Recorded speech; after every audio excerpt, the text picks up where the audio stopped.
Guys, আশা করি আপনারা সবাই ভালো আছেন। আল্লাহর রহমতে আমরা অনেক অনেক ভালো আছি। এই তো 18 রোজা আজকে আমরা কি দিয়ে ইফতার করব সেটাই আপনাদের সাথে শেয়ার করব। আর ভিডিওটি ভালো লাগলে লাইক কমেন্ট শেয়ার করে দেবেন, একটু সাবস্ক্রাইব করে দিবেন। আমি আজকে এই মুরগির কিমা দিয়ে গোস্ত পিঠা বানাবো। রমজানে এই এক দিন একটা খাওয়া ভালো। আসলে যতই আগে মানুষ বলুক না কেন যে নানি দাদিদের স্বাদ এরকম ওই রকম, সেটা না। আসলে আধুনিক যুগ আইছে, দেখেন আমি কিভাবে এভাবে বানাই। আগের যুগে মানুষে অনেক কষ্ট করে বানাইতো, তবুও মানুষে অনেক মিথ্যা করে হলেও বলে যে নানি দাদির স্বাদ, হাতের জিনিস। আমরা আসলে চেষ্টা করি তাদের হাতের জিনিসের ছোঁয়া খেতে।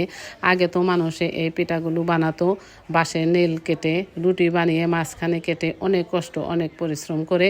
কিন্তু এখন আধুনিক যুগ এসেছে, মানুষে অনেক আরামায়েশ হয়েছে। আসলে আমরা অনেক আরামায়েশে অনায়াসে এই সমস্ত কাজ এখন করতে পারি, সেটাই আপনাদের সাথে ভিডিওতে শেয়ার করব। আমার ভিডিওটি ভালো লাগলে আপনারা লাইক দিয়ে দেখতে থাকুন। এই তো আমি রুটি বানাইতেছি। আগে কিন্তু এভাবে রুটি বানিয়ে মানুষে মাঝখানে বাঁশের নীল দিয়ে কাটতো, চাকু অথবা চাকু দিয়ে কাটতো। আর এইখানে দেখেন এই যে প্লাস্টিকের ফর্মুলা বেরিয়েছে, কত আরাম, কি সুন্দরভাবে একটু কিমা দিয়ে ভরে সুন্দরভাবে এইভাবে কেটে ভেজে আমরা অল্প সময়ে অনায়াসে খাইতে পারি, সেটাই আপনাদের সাথে শেয়ার করতেছি।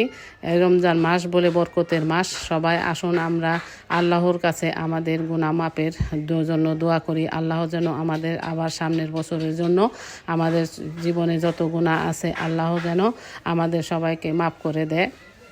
আল্লাহর কাছে আমরা সব সময় এই দোয়া পানা করতে চাবো। আর মাত্র কয়েকটি রোজা আছে, এই রোজার জন্য আল্লাহর কাছে আমরা সব সময় গুনাহ মাফ চাবো। আল্লাহ হাফেজ।